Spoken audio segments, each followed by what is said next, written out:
Thank you very much. Well, now we're seeing your presentation, so everything is fine, and please go ahead. Thank you very much. Okay. Okay, so my presentation will cover the following topics. I will talk about the approach for using tools and methodologies for municipal energy planning in Georgia. And I will give you a short description of Municipal GHG Emission Inventory Projection and Mitigation Planning Tool, which was developed under USAID's Enhancing Capacity for Low Emission Development Strategy program, and used in different municipalities in Georgia. And also I will give you a short description of LEEP Tbilisi model, which was again developed under the same assistance, but for Tbilisi city, both for development of a sustainable energy action plan as well as for the monitoring later on. So when we were starting the support to the municipalities, we did a survey to find out what the municipalities really needed for their sustainable energy planning. And we found quite a lot of similarities within Georgia in different municipalities in the support and needs that they wanted. So the first very important need is support in data gathering. So the data that is required for sustainable energy action plan preparation and monitoring is not available at the municipal level. And the municipalities usually have no clue how to get this data or how to estimate this data and what other kind of data they need. So we found out that they need some kind of a tool that will help us, help them estimate the fuel consumption in different sectors that they needed for sustainable energy action plan, and also help them to identify the data sources for this data. Then what they needed was also the help in developing mitigation measures and project proposals, because such capacity did not exist in the municipalities, because until joining Covenant of Mayors, they usually did not have to do anything related to greenhouse gases or even energy efficiency. So that was one of the main needs that they had.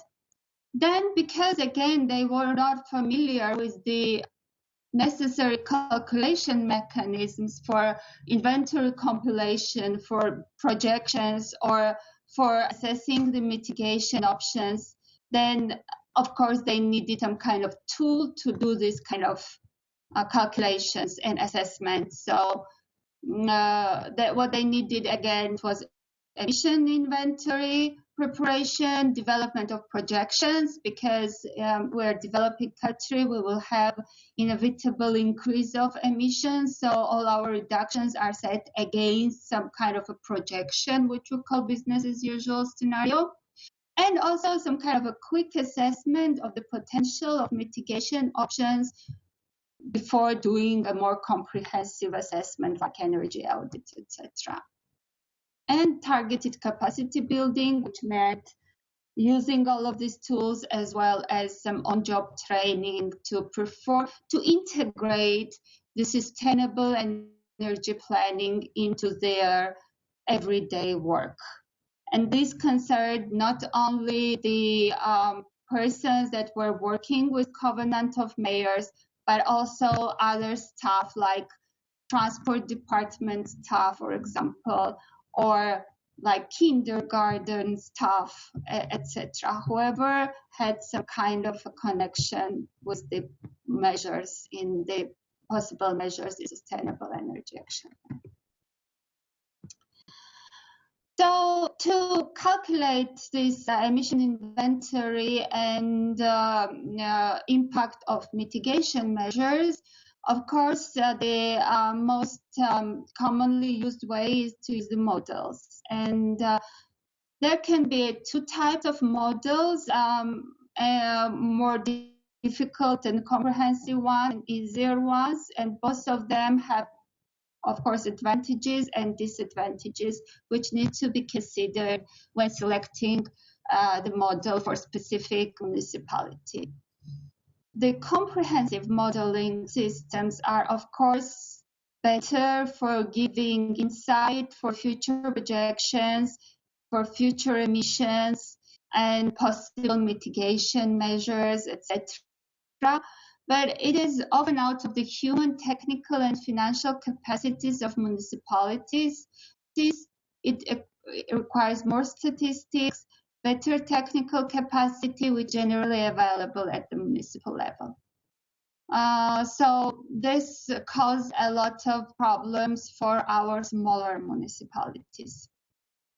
On the other hand, if we do some simple modeling, it's much easier. You can teach staff that has not done it before easily, and it's also cheaper to use. But what you get as a result, of course, are not as comprehensive and elaborate as when you do with the more comprehensive models. So there you get some rough assessments more. But still, simple models can give you, especially when you have a small municipality, can give you a good understanding what's going to happen in the future and how different measures can affect your projections. So what we did in Georgia. So we had national model, which is Markov-based model. It's Markov-Georgian model. It's a quite comprehensive model. It uses least cost optimization. As you know, it's quite data extensive and mostly applied by the Ministry of Energy for its energy planning and also by the Ministry of Environment for its mitigation planning. But it's too comprehensive for our municipalities to be able to have a similar model. Then we had small municipalities and large municipalities. Actually, we had only one large municipality, the one that we defined as large. It's Tbilisi, where its population is about 1 million people. Other municipalities are about 8 times smaller than Tbilisi, so we define them as small municipalities. So for large municipalities, for Tbilisi, we use LEAP.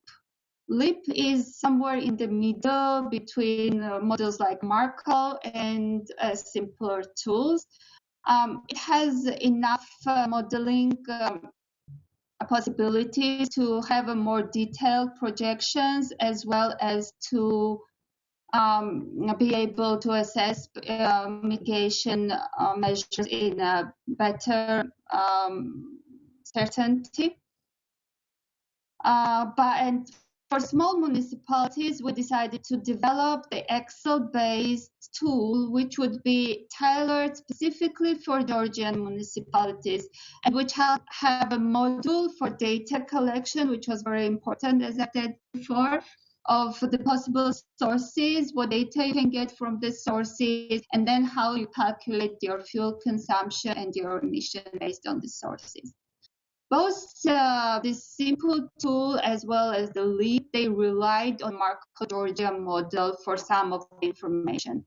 So all the national level data like national emission factors or national projections went down to the municipal models from Markov-Georgian model. So Markov-Georgian model was guiding overall tendencies in the country that were then downscaled to this municipal level. So in both cases, LEAP or these municipal Excel-based tools relied on Markov for that. And also from the information that we gathered using these tools at the municipal level, we were able to improve the database of Markov-Georgian model itself. So it was like a two-side link between these models. And also some of the information that was available in the one municipality, we made it available for other municipalities because they used the similar tool. It was easily usable for other municipalities.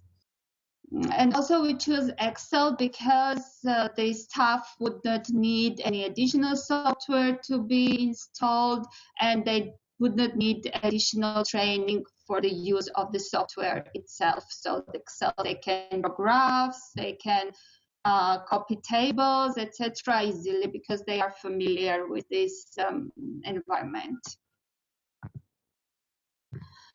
So under the USA-funded Enhancing Capacity for Low Emission Development Programme, we developed 10 sustainable energy action plans. 9 of them were using the muni-EIPMP tool, and you see the list of all of them. And LEEP was used for Tbilisi, and we used it for development of Sustainable Energy Action Plan back in 2011, and then for monitoring report as well in 2015. Or 16, sorry, in 2016. Okay, so I give it the description of the municipal tool. As I said, it's an Excel software, so it's easy for the municipal staff to maintain it and use it. It is designed to guide the municipal staff to directly fill in the covenant template. So you know that Covenant of Mayors has an online template that you have to fill in. So we made sure that this software had the same kind of table, so then when they fill the software, then they can directly take the numbers and input into the Covenant of Mayor templates for their reporting. And also it is customized for specific situation in Georgia. We don't have, there are the fuels that we don't have in Georgia are not listed. For example, so it's much compact. For example, the subsectors, if not present in Georgia, like heat subsector, it's also not listed. So it's tailored for specific Georgia situation. And also we have filled in with the information that was available from different regions or municipalities. For example, if an energy audit was performed in some building in one of the municipalities, we had the results from them. Those were inputted into the model. So other municipalities, they don't have energy audit and they don't know what reduction they can achieve in this particular building, and they have a similar, say, climate situation as another municipality, then they can rely on their data to estimate possible reduction in that type of buildings, for example, and so on. And again, for emission factors, national projections, it relied on Markov, Georgia, which was a national model. So advantages, I already outlined those, just will tell shortly that it's simple enough to be successfully used at municipal level, but on the other hand, comprehensive enough to give the planners at municipal level the insight that they need. It can be linked with national Markov model and obtain many necessary inputs from it to assess the GHG projections and mitigation potentials, and it ensures the consistency between different assumptions at municipal level that rely on national data. For emission, for example, emission factor like grid emission factor or projection of grid emission factor, etc., and data sharing between different municipal models, as I already indicated. So what functions it has? It has the methods for activity data calculation, establishment of baseline inventory, or monitoring emission inventory. It has the ability to calculate the business as usual projection and to assess different mitigation options. For BAU methodology, there are different methodologies that can be used. You can use the coefficients developed for our countries by Joint Research Center, but they are only until 2020. You can use Markov-Georgian national projections. So these are the similar coefficients as JRC coefficients, but they are up to 2030, and they are more subsector level than the JRC coefficients. Or you can use any other national projection that are available and use them for the creation of projection. National projection can be downscaled to municipal level if local GDP and population forecasts are available. Again, the national projections in Markov, Georgia, for example, are assumed to be national, based on national GDP and national population growth. But you can have different projections for municipal level. Usually this is not available. We did not see it in any of the municipalities we worked, but if it's available, then this can be downscaled using the local GDP and population forecast. So this is how the muni-EIPMP tool starts. It has this start screen coming on, introducing all the labeling requirements that we had under the project. Now you can you start creating your inventory, and for your inventory and for your projection, you have to indicate municipality name, you have to indicate base year, and you have to indicate last year, because it gives you opportunity to do it for 1 year, for example, or do it until 2020, or do it until 2030, and then compose the necessary files, because it's in Excel. These corresponding Excel files are created, and then the start screen appears, which makes it possible to go to the specific sectors. And in specific sector, you have this data collection part, you have inventory part, you have this mitigation action part, and then you have this main sheet where all of these are gathered in the templates that similar to the ones used by municipalities for Covenant of Mayors reporting. So this is an example of transport sector for inputs, because transport sector consumption are estimated based on vehicle numbers, on their annual mileage, and about annual fuel consumption by vehicles. Again, I want to say that under our project, we had a survey performed in each municipality separately to help identify this information as well, especially for the private cars, because we need it for the private cars as well. And also to identify for other sectors, for example, for the household sectors, the way they use the fuel, how for heating, for cooling, what kind of technology they have, etc. So the survey was performed that helped filling this data, but also we had special training explaining to the participants and municipality staff how in the future for monitoring purposes they can work to gather the data and do the corresponding estimations. As I said, this is exactly tailored to Georgian situation. What type of vehicles we have, what type of fuels we have, etc. This is an example of the output of the muni-EIPMP tool. In this case, this is BAU scenario. It shows how emissions will increase in particular municipality. And it can be seen that major part here is buildings and transport that increase. The public lighting is very small, and they have no waste sector in this case in this municipality.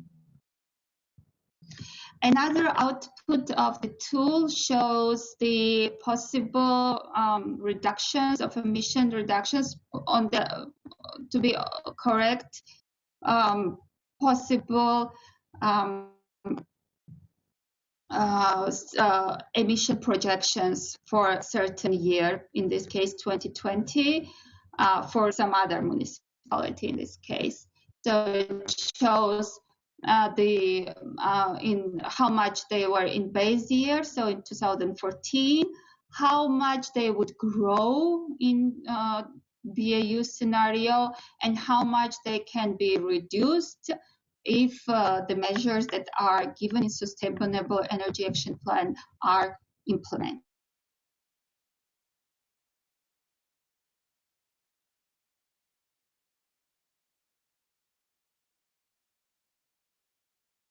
Model that we used for Tbilisi case.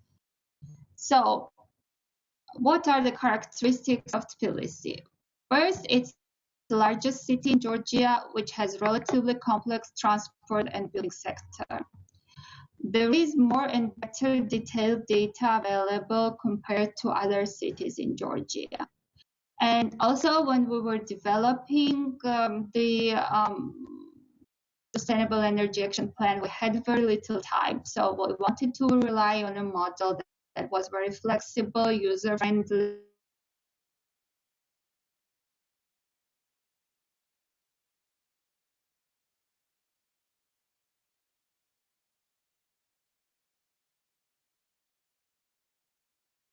Hello, Anna.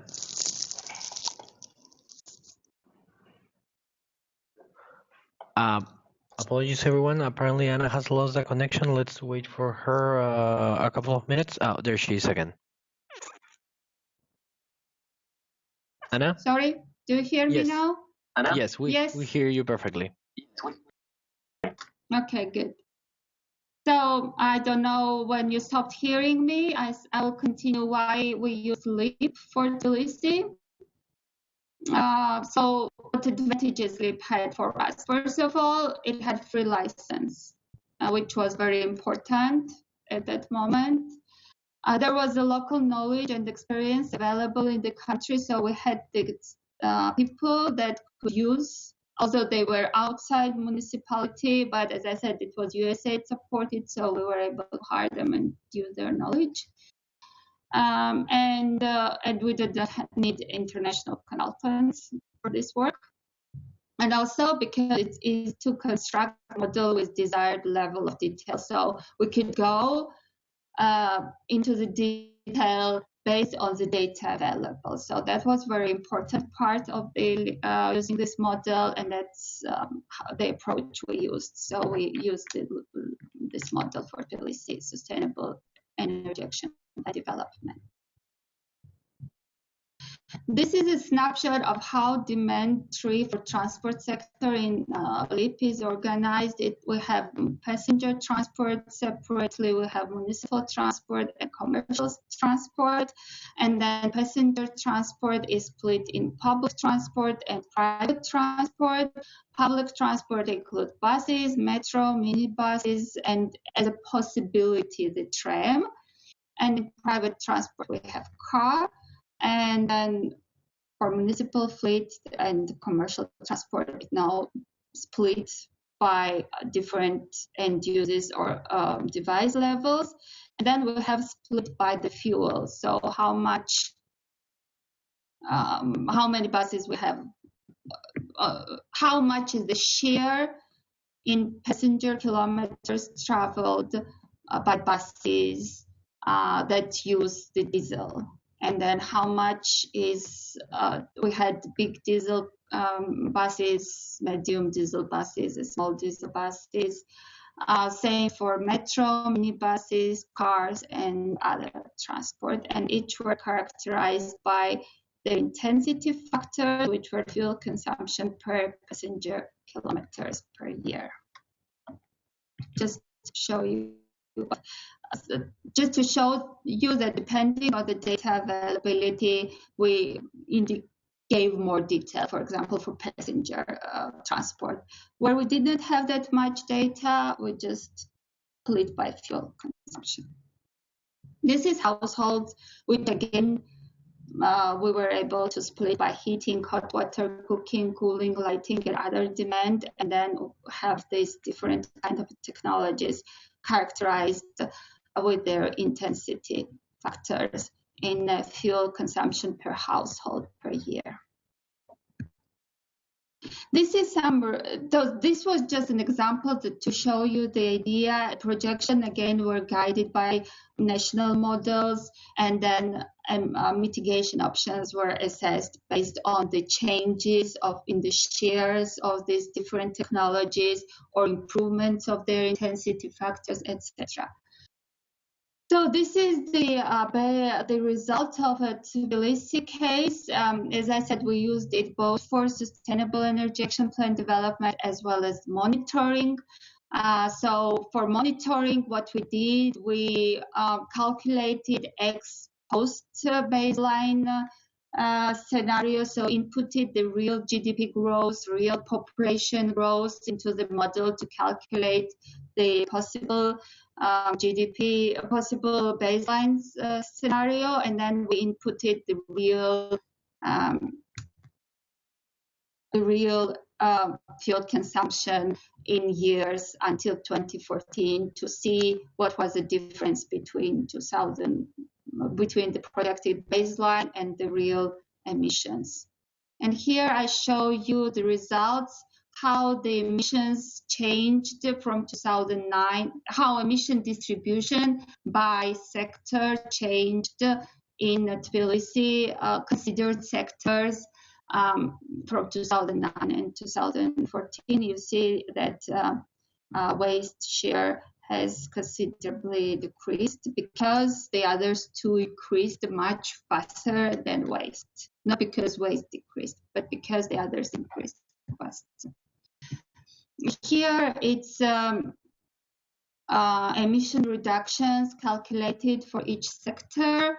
As I said, it's based on baseline scenario, which is an ex post assessment, actual emissions in 2014, and the difference between them. And you see that some reductions were obtained in transport sector and very minor in building sector. And of course, then the monitoring report describes where exactly these reductions came from.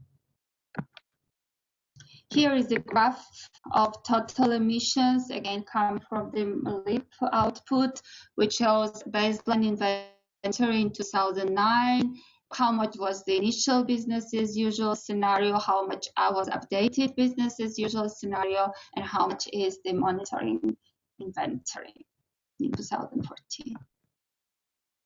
So that's all I wanted to show you. I'm open to the questions now.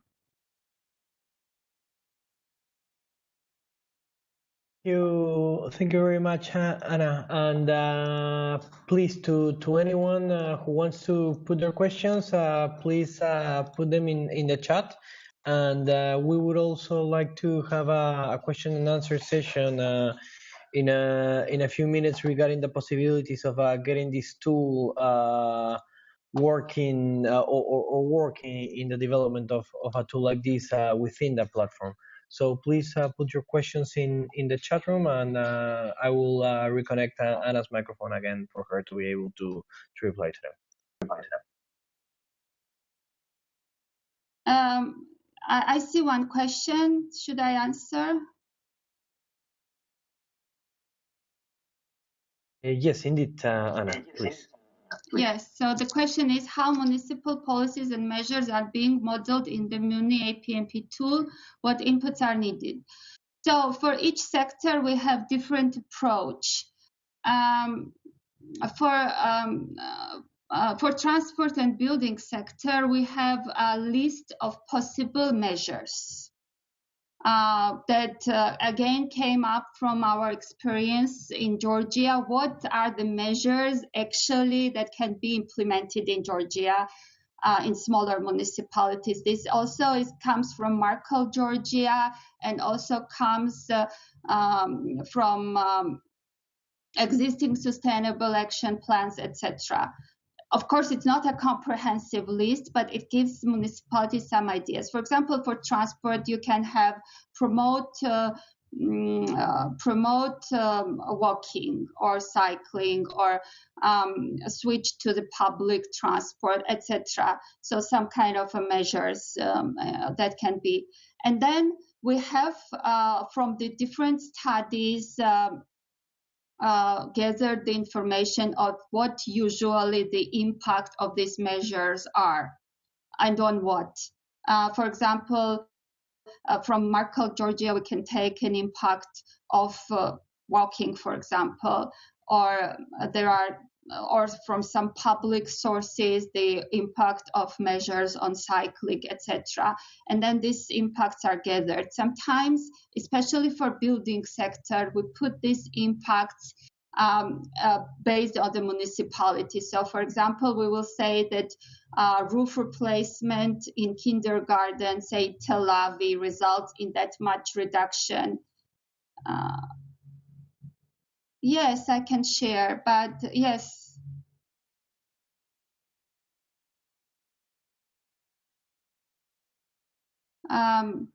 Well, let me just finish that. For example, for public lighting, it's the tool had the possibility to, for public lighting, we needed the number of light bulbs and their capacity, and then we needed the calibration to the actual energy consumption, and then there was a possibility of projection, so how this will change, different ways of projecting, how will increase, because many municipalities are unlighted completely now, and then there was a possibility to make the changes by the in the bulb, in the number of efficient bulbs. How much effort would be needed to adapt the muni-EIPMP tool to the needs of other countries in the region? Yes. Well, it's difficult for me to say at the moment how much effort will be needed. I would say that it will be significant effort because, for example, in Georgia, we don't have district heating systems, and that will be something that needs very common in other countries, and we will need to add, for example. Another example is that many measures that can be implemented in other countries. We don't have now data on them in Georgia. So I think it will depend on the country. I think it will very easily adapt to Armenia, for example, because Armenia has very similar situation. And also they have the national model that they can rely on. So for Armenia, for example, it will be very easy. But for Ukraine, it will be more difficult because Ukraine is a larger country. It requires, its cities are much more diverse. So first of all, I think for Ukraine, we will need to figure out if this tool is applicable at all. I mean, for larger numbers of municipalities. Can you elaborate more on buildings-related measures? Yes, for buildings, we had different energy audits performed in different cities and municipalities in different types of buildings.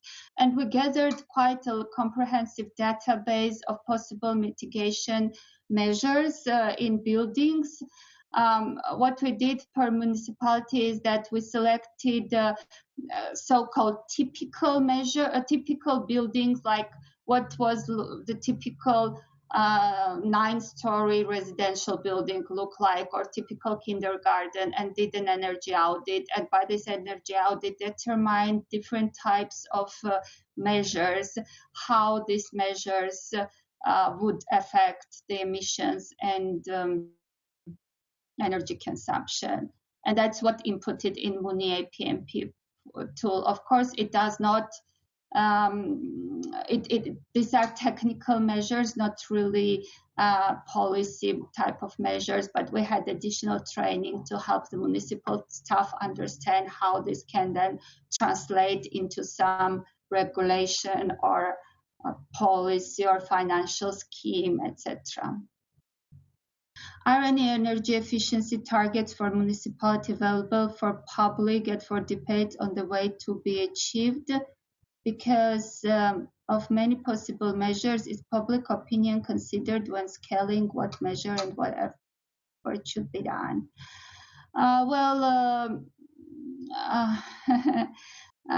In the Georgia case, I'm afraid to say that in most cases, there was not sufficient stakeholder involvement.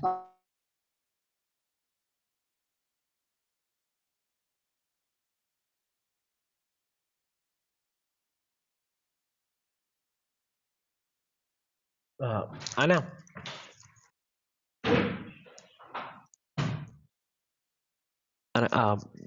Apologies, everyone. Apparently, Anna has lost the connection. She should be back in any second.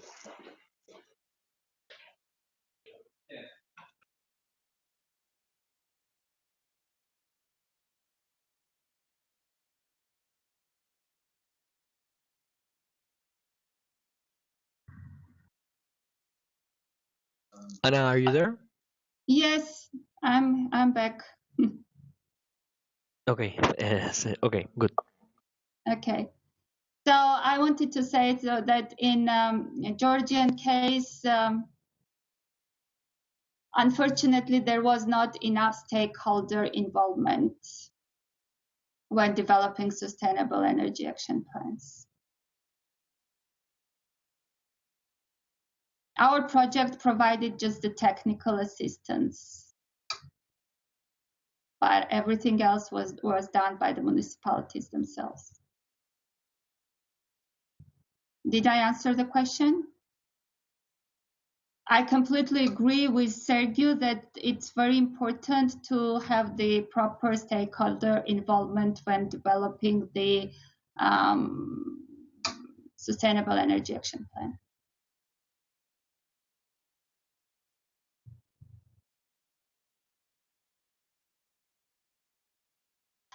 Well, yes, why not? I know there are databases which sometimes we use. There is, for example, the Odyssey MURI database. I don't know if you know, but they have good information on the impact of different mitigation measures in Europe. So that can be a good starting point for doing this kind of model. And as for inventory itself, it's quite easy to do, so it can be done for any region. The difficulty is in the projections because you need some easy tool for projection. So you either have to have some national projection or some outside source for available if you don't want municipal staff to do the projections. But again, the JRC coefficients can be used, for example. And then for the measures, you need this kind of experience from other countries or other similar measures that you can use as a benchmark for the possible achievement that this measure can have.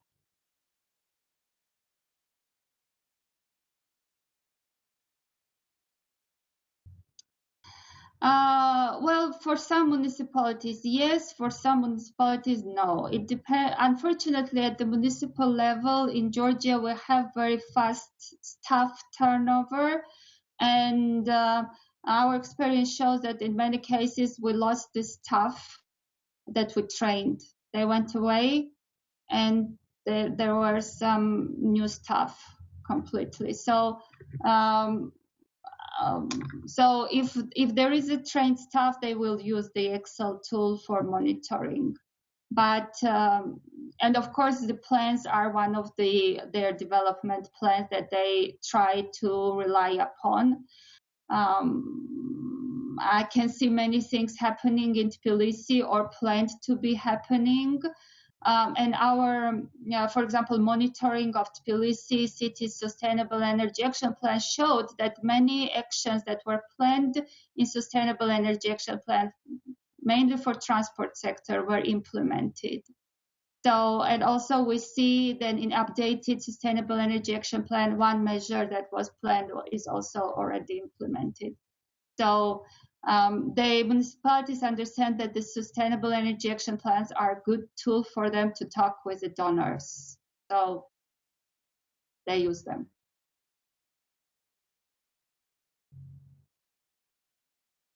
Any more questions?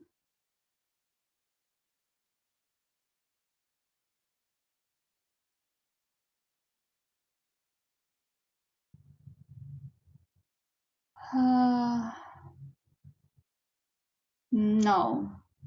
We have an association of municipalities, but it's also funded by projects, as I understand. So I don't think that one of the aims of our USAID assistance was to create the regional energy agencies that would have this function, supporting municipalities, but unfortunately there was not, that did not happen.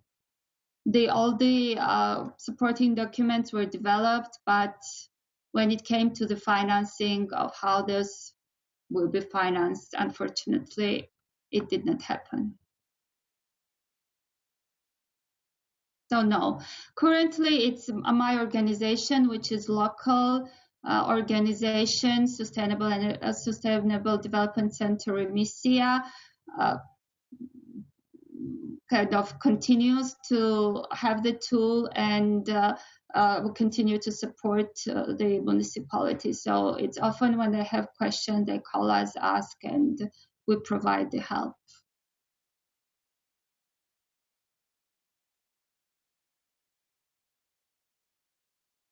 Anything else? Very well, yes. If there are no more, okay, I think there is a final question. I'm sorry, Anna.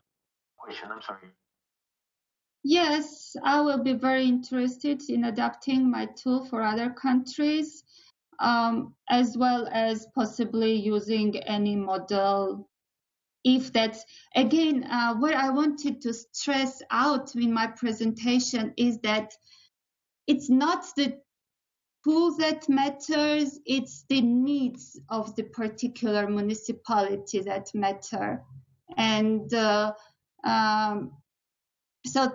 the model should be selected based on the particular needs of the municipalities. And we decided to create this muni-EIPMP tool only after we surveyed their needs. So we knew that there was a need for them to have this kind of tool, that they would not be able to maintain other type of tool. That's why. So I really feel that should be a general approach, that it should use. And if it's small municipality, it has quite uniform transport and the building sector, then yes, it can be applied. And of course, I'm interested in adapting this tool to other countries, as well as trying to make more comprehensive tool, template of tools for those more larger municipalities, for example, which can be also done. Many thanks, Anna, for your very good presentation and really very, very kind of in-depth thinking on the needs of municipalities and also on opportunities and challenges for developing. So I have one open question for every